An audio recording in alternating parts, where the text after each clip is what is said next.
My name is Melissa Koalason. I am the Artistic Director of Dry Yourself Theatre Company, based here in Tipton of the West Midlands. We've been commissioned by a local charity, the Brian Smock Foundation, to create a piece of theatre to encourage money and most of all awareness of the situation locally. You see, we desperately need there to be more people with serious venereal diseases in our community. As part of this process, I've been asked to produce this small insight into how we devise a piece of theatre. Where does our work come from? How do we develop it? What is the point? I first formed Dry Yourself about 13 years ago, after seeing Ronnie Corbett as Mussolini in a very fine production called Mussolini. In this performance there is some very fine elements, a highly sexually charged lead performance, the use of live and dead music, the hats. I was inspired. I wanted to create something like that here in Tipton, which would bring in the same theme. So I got together a group of people who I really admired and began on that theme. And here they are.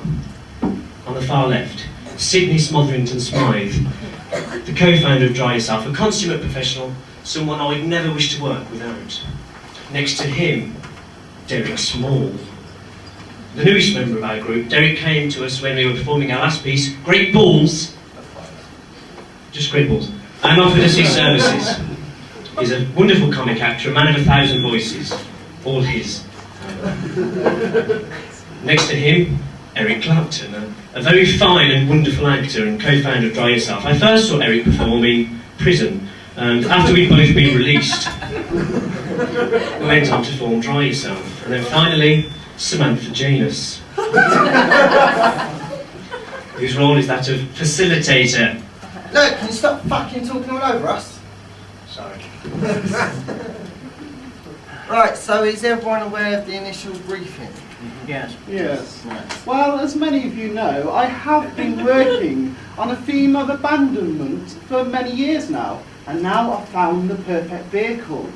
Harold Pinter, without the C's. Is there any C's in Harold Pinter? Yes. Various scenes. Without the C's. Oh, I see. Yes, I think what Sydney is working from here is the idea of the metaphor of abandonment being the abandonment of seas within Pinter's work, obviously. Yes. You like the idea? No, it's really shit, I'm sorry. No, it doesn't work with me, no. Indeed, it's too literal, almost obvious. We need something more unheard of. Yeah, more like... Shakespeare. Backwards. Oh, shut up. Anyhow, I feel we should move once again towards the thing that makes us argue a bit, the idea of the big ideal, which we need to talk about. The big ideal that's so far been unable to include any of your Dry Yourself's work? Yes, that big idea. Unable because it's bollocks. A matter of opinion, my dear small ginger-haired fellow.